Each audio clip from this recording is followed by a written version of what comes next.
Assalamualaikum sahabat YouTube, apa kabar? Alhamdulillah, semoga saja ketika saya temui Anda selalu dalam keadaan sehat walafiat. Itu yang paling utama. Nah sahabat, kembali lagi dengan Surah Matsur Channel. Kali ini saya akan mengetengahkan satu alat ukur yang barangkali sudah cukup lazim. Nah, alat ini namanya adalah osiloskop. Fungsinya tentunya untuk bisa mengukur frekuensi. Tentunya berapa besaran frekuensi yang terukur itu bisa terlihat dari peralatan ini.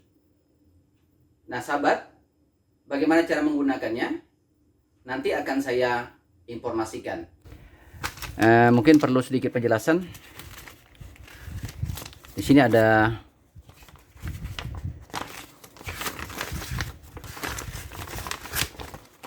user manual ya. Jadi di sini sebenarnya DIY kit ya. Sebenarnya pembeliannya dalam bentuk terpisah. Jadi komponennya yang ada ini adalah terpisah. Nantinya kit ini bisa dirakit dan menjadi seperti ini sahabat ya.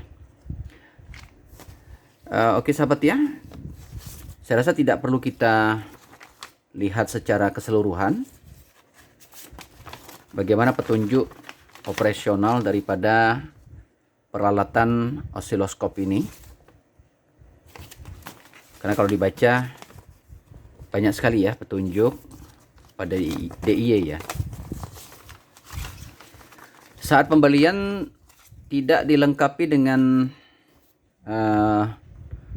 power supply adaptor ya sahabat, itu dibeli di luar. Tapi ada juga pelapak-pelapak yang menyediakan satu set dengan adaptor.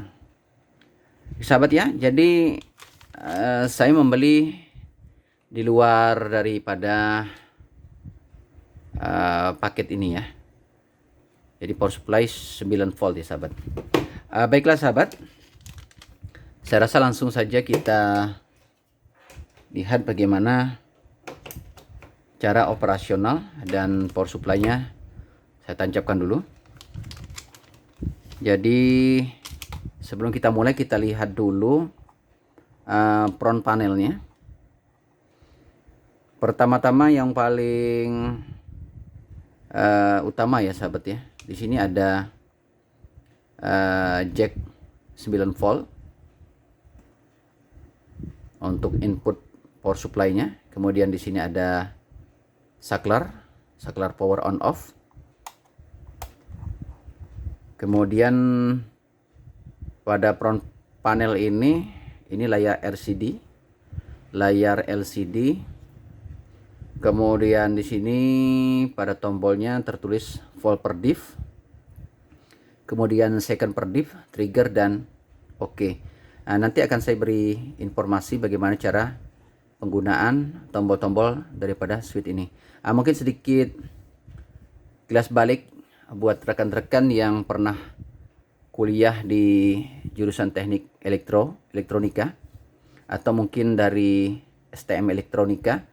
Tentunya tidak asing lagi dengan peralatan seperti ini. Nah, ini mungkin saya tujukan buat rekan-rekan yang belum mengetahui tentang peralatan ini. Nah, sedikit tambahan, ada yang kelupaan sebelum saya jelaskan apa manfaat atau fungsi daripada peralatan ini. Nah, bagian atas daripada peralatan osiloskop ini, di sini ada pengukuran AC, pengukuran DC dan grounding. Nah, di sini ada frekuensi sebesar 1 kHz ya, sebagai manfaatnya untuk kalibrasi. Nah, kemudian di sini maksimum yang bisa diukur. Jadi peralatan ini bisa mengukur maksimum 50 volt peak ya. Jadi ke puncak ya. Nah, di sini belum sempat saya jelaskan tadi adalah adjust ya. Ini fungsinya untuk ngejust daripada volt per diff, second per diff, kemudian trigger juga demikian. Saya rasa mungkin itu ya pertama-tama yang perlu saya utarakan. Oke, langsung saja dicolokkan ke powernya sahabat ya, 9 volt ya sahabat ya. Sorry.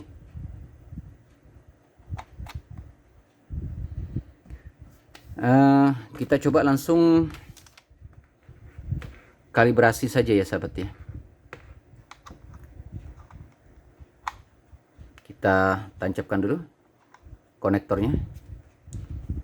Nah, di sini tadi tidak saya jelaskan ada jangka ukurnya ya.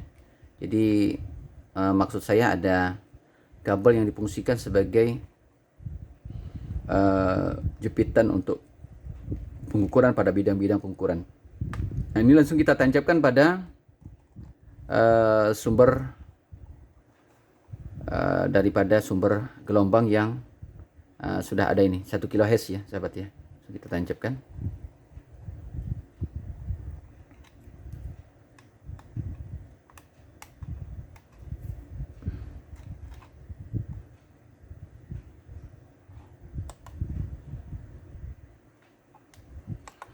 Nah, di sini ya sahabat ya. Jadi sini sudah kelihatan sahabat ya.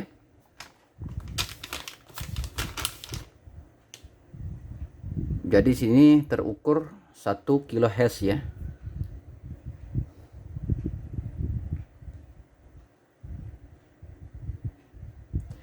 Oke sahabat. Jadi bagi kita yang menggunakan peralatan digital oscilloscope yang sekarang, kita tidak perlu repot melihat hasil pengukuran. Jadi di sini sudah kelihatan bentuk gelombang persegi seperti ini, sudah ada hasil daripada frekuensi pengukurannya adalah sebesar 1 kHz ya. Jadi sudah kelihatan hasilnya. Nah, ini kalau kita rubah pada, sorry kita kembalikan dulu, ini lagi sedang di hold ya. Pada volt per diff-nya itu kalau kita naikkan dia akan berubah ya sahabat ya. Jadi di situ langsung tertera hasilnya sebesar 1,112 kHz ya.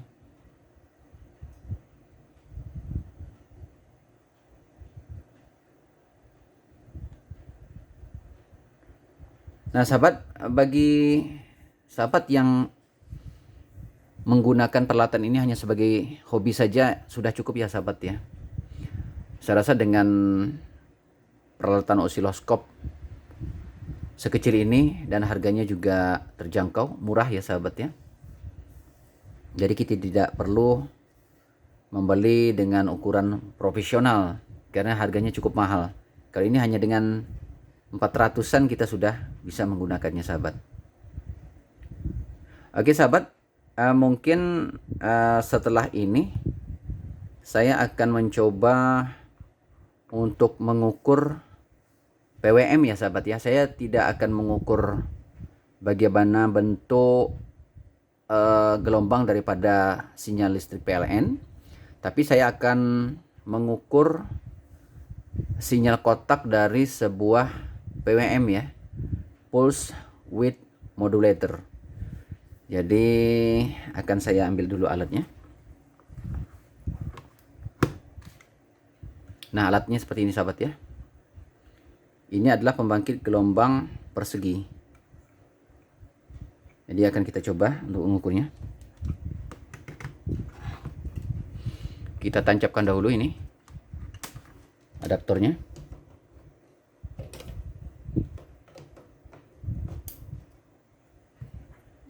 On. Nah, di sini sudah tertera 3,50 kHz ya.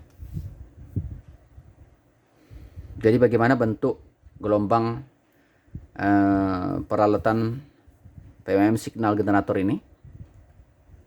Langsung saja kita sambungkan.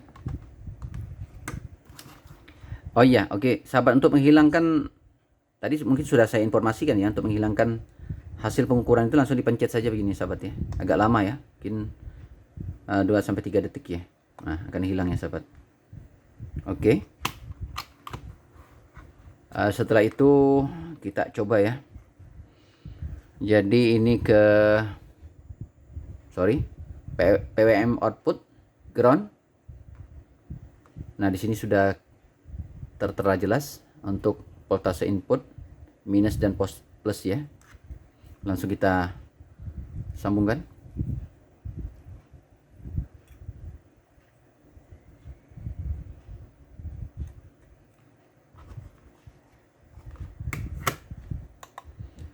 Nah, bentuk daripada gelombang yang terukur seperti ini sahabat.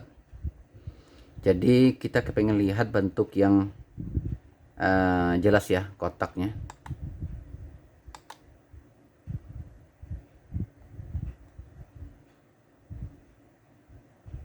Nah, seperti ini.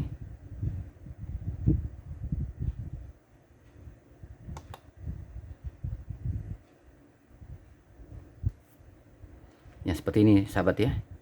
Jadi dengan frekuensi sebesar 3,50 kHz, persentase sebesar 76%, hasilnya seperti ini sahabat. Nah, di sini ketika kita coba turunkan atau kita naikkan frekuensinya seperti apa, nanti kita lihat.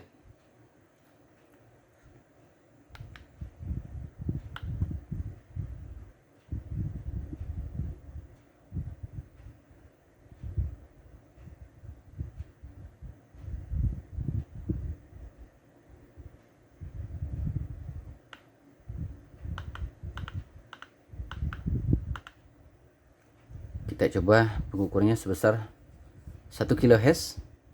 Seperti itu sahabat ya. Nah, pengukurannya seperti ini sahabat.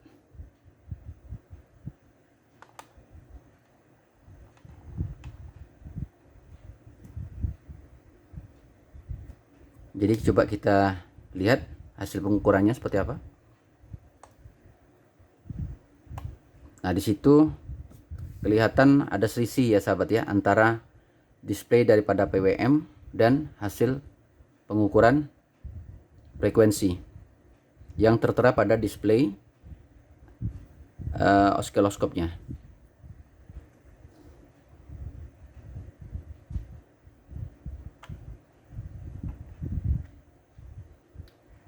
Jadi yang saya tunjukkan kepada sahabat di sini hanya bagaimana cara mengukur daripada peralatan oscilloscope ini, tapi sebagai sumber pengukurnya adalah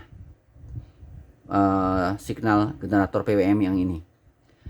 Nah, sahabat, mungkin untuk pengukuran yang lain mungkin menggunakan jala-jala daripada listrik atau mungkin dari sebuah trafo. Saya rasa mungkin tidak perlu saya informasikan karena mungkin banyak channel-channel lain sudah membahasnya. Saya cuma ingin menginformasikan pengukuran dengan menggunakan sumber gelombang kotak daripada PWM signal generator. Nah sahabat, tadi mungkin sedikit saya singgung, apa sih manfaat sebenarnya daripada peralatan oscilloscope ini? Sangat banyak sekali sahabat ya. Pertama, kalau kita bergerak di bidang RF, radio frekuensi, ini bisa kita manfaatkan. Bisa untuk mengukur RX dan bisa untuk mengukur TX. Jadi di sana di frekuensi IF dan sebagainya, di exciter dan sebagainya bisa kita ukur.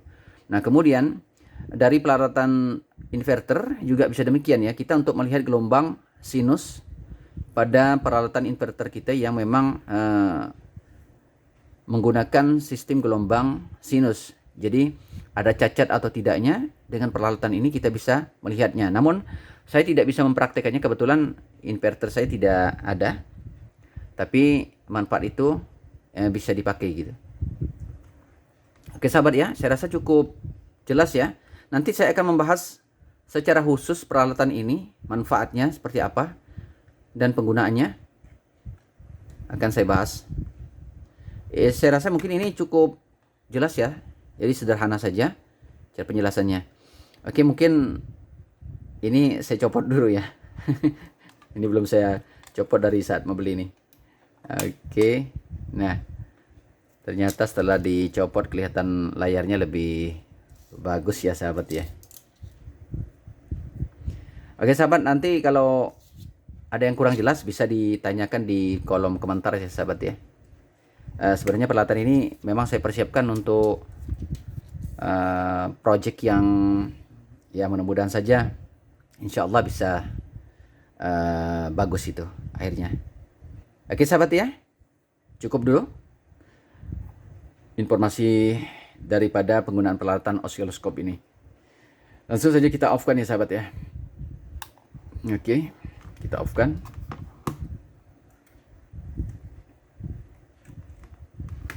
Ini kita off kan juga.